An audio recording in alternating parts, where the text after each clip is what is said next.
Hello and welcome back, dear friends, once again at Lit eCity YouTube channel, the channel of your choice for English and English literature. Dear friends, we are at present doing our exercise Learn English Easy Way, and in this particular section, we are talking about phrasal verbs. This is 8th episode of this series, and I hope you have understood the basic manner जिस तरीके से हम इन phrasal verbs को पढ़ रहे हैं. So without wasting any more time, let's move to our first phrasal verb of today's session, that is bear on or bear upon something. Both bear on and bear upon are common usage, but generally in writing bear upon is used, or we can say formal bear upon ज़्यादा use में किया जाता है, और वैसे communication के अंदर या फिर वर्बल जनरल सेंस में बेयर ऑन यूज़ किया जाता है. समथिंग बाद में लगा हुआ है, इससे ये चीज़ क्लियर है कि ये एक ट्रांजिटिव फ्रेजल वर्ब है जिसकी वजह से इसके बाद एक ऑब्जेक्ट आया हुआ है. If you talk about the meaning, to have a connection with something and affect it in some way. Bear on का मीनिंग होता है किसी का किसी दूसरी चीज़ के साथ कनेक्शन होना और उस चीज़ का दूसरी चीज़ पर प्रभाव, या जिसको कहते हैं फर्क पड़ना, उसको अपन कहते हैं बेयर ऑन या बेयर अपॉन समथिंग. एग्जाम्पल से और इसको समझते हैं हम. The discovery of the lost mobile will bear much on the investigation. तो एक मोबाइल जो खो गया था, उस मोबाइल का मिलना, it will basically bear upon, it has some connection with the case, with the investigation, और ये discovery bear on, it will affect the way the investigation is going on, the direction in which it is going, उसको प्रभावित करेगी. तो इस तरह से bear on का यूज हम करेंगे बताने के लिए कैसे दो चीजें आपस में कनेक्टेड है और how one thing is affecting the other thing, एक चीज से दूसरी चीज पर फर्क पड़ रहा है. Going forward to our next phrasal verb, that is bear with somebody. Bear with somebody थोड़ी कॉमन, बेयर ऑन और या बेयर अपॉन इतनी कॉमन नहीं है, लेकिन bear with somebody it is rather common. To be patient and wait while someone does something. Generally इसको हम use करते हैं कि आप इंतज़ार करते हैं बड़े पेशेंस के साथ, धैर्य के साथ, कोई दूसरा व्यक्ति काम कर रहा होता है, बिजी होता है, मे बी बिजी हो या ना हो, लेकिन आपको वेट करना ही पड़ता है, तब उस सेंस के अंदर हम यूज़ करते हैं. इवन मैं यहाँ पर आपको बताना चाहूँगा कि कई बार इसको हम इस सेंस में भी यूज़ करते हैं कि किसी का जो बिहेवियर है नेक्स्ट पर्सन का, सामने वाले व्यक्ति का, वो बहुत ही इरिटेटिंग है, कंप्लेनिंग है, आपको गुस्सा भी आ रहा है, बट आप उन सब चीज़ों को सहन करते हैं. दैट इज बेसिक लाइन कि आप पेशेंटली उस चीज़ को आप बेयर करते हैं, बेयर विद करते हैं. प्लीज बेयर विद मी, जैसे एग्जाम्पल में दे रखा है, please bear with me some for a moment, I am on an important phone call. Bear with me for some time. इससे ही क्लियर बात पता चल रही है कि एक पर्सन जो अपना काम कराने के लिए आया है, he has to wait patiently. He has no other option while the other body is talking on phone. Maybe it is urgent or something.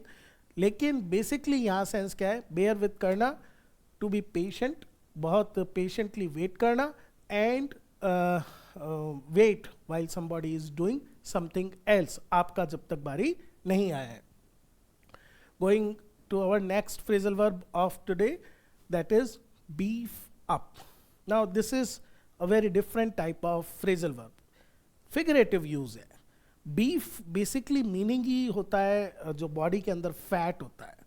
Up जो एक एडवर्ब है उसका मतलब होता है किसी चीज में इंक्रीमेंट होना. इसका एक फिगरेटिव सेंस निकालते हुए ये फ्रेजल वर्ब बनी है बीफ अप, जिसका मीनिंग होता है टू मेक समथिंग स्ट्रॉन्गर और मोर इंपॉर्टेंट. जैसे फैट में इंक्रीज होने से होता है, ठीक उसी तरह से किसी चीज को और ज़्यादा मजबूत करना, और ज़्यादा बढ़ा देना, और ज़्यादा इम्पॉर्टेंट कर देना, उन सब सेंस में अपन बीफ अप का यूज करते हैं. After the threats the security of the minister has been beefed up. जो थ्रेट्स मिली उसके बाद मिनिस्टर की सिक्योरिटी को बीफ अप कर दिया गया है. पहले जो सिक्योरिटी थी उसकी तुलना में उसकी सिक्योरिटी को और ज़्यादा बढ़ा दिया गया है. तो बीफ अप का बेसिकली यूज हम इसी सेंस में करते हैं. ये भी आप ध्यान रखिए, एग्जाम में भी आपको हेल्प मिलेगी. बीफ अप सिक्योरिटी, ये जनरली कॉमन एक कॉलोकेशन है, साथ में आने वाली चीज है. सिक्योरिटी बीफ अप करना मतलब उसको इंक्रीज कर देना, उसको बढ़ा देना, maybe whatever the reason, लेकिन यहां इसका सेंस होता है इंक्रीज करना. हाँ, कोई चीज इंपॉर्टेंट हो गई हो तब भी अपन बीफ अप का यूज कर सकते हैं. Let's move to our next phrasal verb, that is bent on something. देखिए आगे इसमें बी का भी मैंने यूज करा है. अब ये बी का यूज करा है, इसका मतलब ये जनरली पैसिव सेंस के अंदर यूज होती है. पहले वर्ब आती है, बी की कोई फॉर्म आती है, उसके बाद बेंट ऑन समथिंग. ये एक पूरा फ्रेजल वर्ब बनता है जिसमें बेंट वर्ब है, ऑन इसका पार्टिकल है, और क्योंकि ये एक ट्रांजिटिव फ्रेजल वर्ब है तो यहां बाद में इसका एक नाउन भी लगेगा. तो पहले देखते हैं मीनिंग. इसका मीनिंग होता है to be determined to do और हैव समथिंग. किसी चीज के लिए बेंट का मतलब पूरी तरह से झुका हुआ होना. फिगरेटिव यह है, यहां पर भी फ्रेजल वर्ब का मीनिंग. तो इसका मतलब होता है जब आप ठान लें कि आप वो चीज लेकर रहेंगे, आप वो चीज करके रहेंगे, तब उस सेंस के अंदर हम यूज करते हैं बेंट ऑन का. The villagers were not ready to forget the insults and were bent on taking revenge on the outsiders. तो विलेजर्स जो थे वो इस चीज के लिए रेडी नहीं थे कि जो भी उनके साथ कुछ हुआ है, गलत हुआ है, उसको वो भुला दें. They were bent on, they were determined, उन्होंने ठान रखा था, they will have their revenge on the outsiders. दोस्तों ये जो इमेजेस हैं इनका मेन पर्पस एक ही है, थोड़ा सा कनेक्टिविटी फ्रेजल वर्ब उसके मीनिंग में आपके दिमाग के अंदर सेट करना, जिससे इजीली आप थोड़ा इसको मेमोराइज कर सकें. बढ़ते हैं हमारी नेक्स्ट फ्रेजल वर्ब की तरफ. बाउंड अप विद, वापस से आप देखिए इसके साथ बी लगाया हुआ है, इसका मतलब यही है. पैसिव सेंस में इसको यूज किया जाता है. पहले बी की कोई फॉर्म आती है, उसके बाद वर्ब बाउंड आता है, फिर उसके बाद पहला पार्टिकल अप आता है, फिर उसके बाद दूसरा पार्टिकल विद आता है. बड़ी स्पेशल फ्रेजल वर्ब हो गई है ये, जिसके अंदर वर्ब के साथ ये आपका वर्ब, इसके बाद पार्टिकल 1 प्लस पार्टिकल 2. ऐसी लिमिटेड ही फ्रेजल वर्ब्स होती हैं जिनमें एक से ज्यादा पार्टिकल लगा हुआ होता है. मीनिंग की बात करें, टू बी क्लोजली कनेक्टेड और involve with a particular thing और सिचुएशन. किसी चीज के साथ क्लोजली जुड़ा हुआ होना, कनेक्टेड होना, तो उसके लिए अपन यूज करते हैं बाउंड अप विद. बाउंड का मीनिंग आपको पता ही होता है, बंधा हुआ होना. तो बाउंड अप विद किसी चीज के साथ क्लोजली कनेक्टेड होना. जैसे the survival of whales is closely bound up with the health of the ocean. तो ये आप इसमें इंटरकनेक्टेड है कि जितना जो वेल्स सरवाइव कर पाएंगी उतना ही ओशियन का जो पूरा इकोसिस्टम है वो भी हेल्दी रहेगा. तो ये दोनों क्लोजली बाउंड अप है. कौन सी चीजें? कि जो सी क्रिएचर्स हैं जस्ट लाइक वेल्स, उनका सर्वाइवल और health of the ocean. Next है हमारा बाइट बैक. दोस्तों इस फ्रेजल वर्ब के दो बिल्कुल अलग अलग सेंस निकलते हैं. एक बाइट बैक हम एनिमल वर्ल्ड से लेकर आए हैं. जब कोई एनिमल किसी पर अटैक किया जाए तो एनिमल पलटकर जिस तरह से बाइट बैक करता है, एक सेंस तो वो है. और एक बाइट बैक हम अभी डिस्कस करते हैं किस तरह से हम बाइट बैक करते हैं, अपने आप को रोकते हैं. तो पहला जो मीनिंग है, to react angrily to somebody who has criticized और हार्म्ड यू. रिएक्ट एंग्रीली, गुस्से से रिएक्ट करना. किसके लिए? somebody, किसी ऐसे पर्सन के लिए who has criticized, जिसने आपकी या तो आलोचना करी है या harmed। तो पलट कर एकदम से उस पर बाइट बैक करना, उसको उसी की भाषा में जवाब देना, that is also bite back.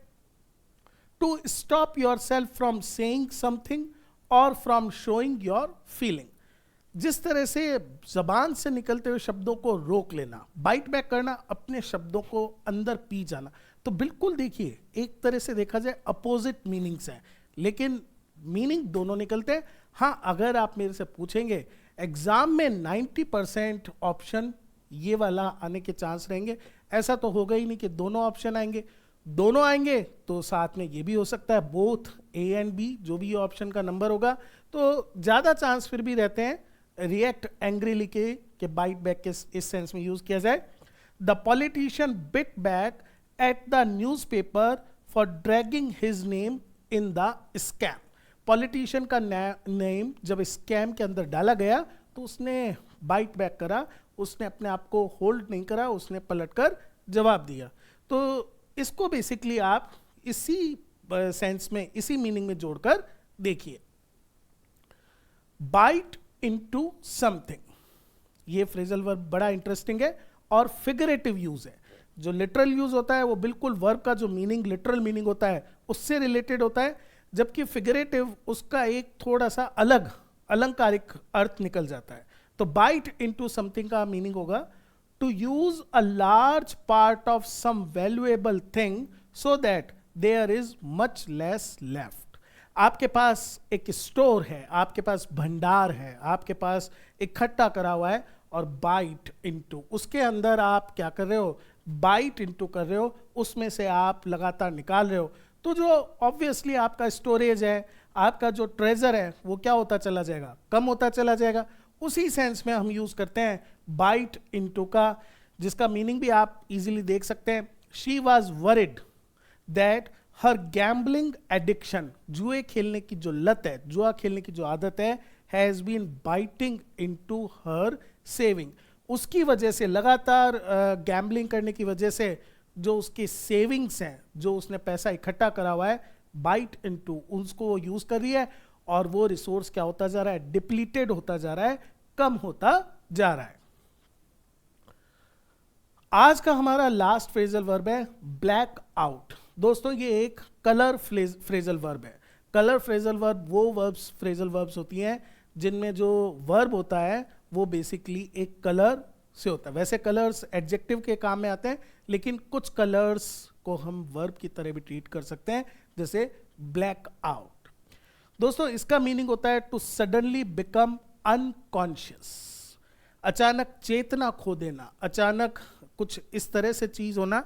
देखिए, वैसे ब्लैकआउट वार के टाइम में यूज, इमरजेंसी के टाइम में भी यूज होता है, जब एक पूरी सिटी की, लोकेशन की सारी लाइट्स को हटा दिया जाता है, बंद कर दिया जाता है, because it is a fear that enemy may target looking at that particular portion. तो ब्लैकआउट उसको भी कहा जाता है।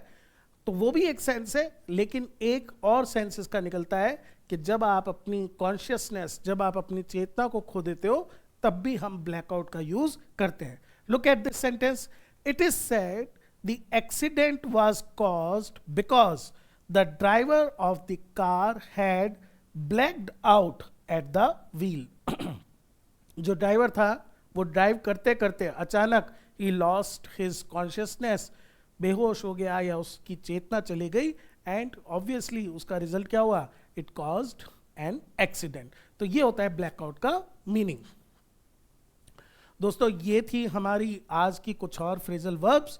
I hope you enjoyed them, and I humbly request you, if you have any suggestion that from which we can make these videos more useful, more time worthy for you people, please give them so that I can improve the quality.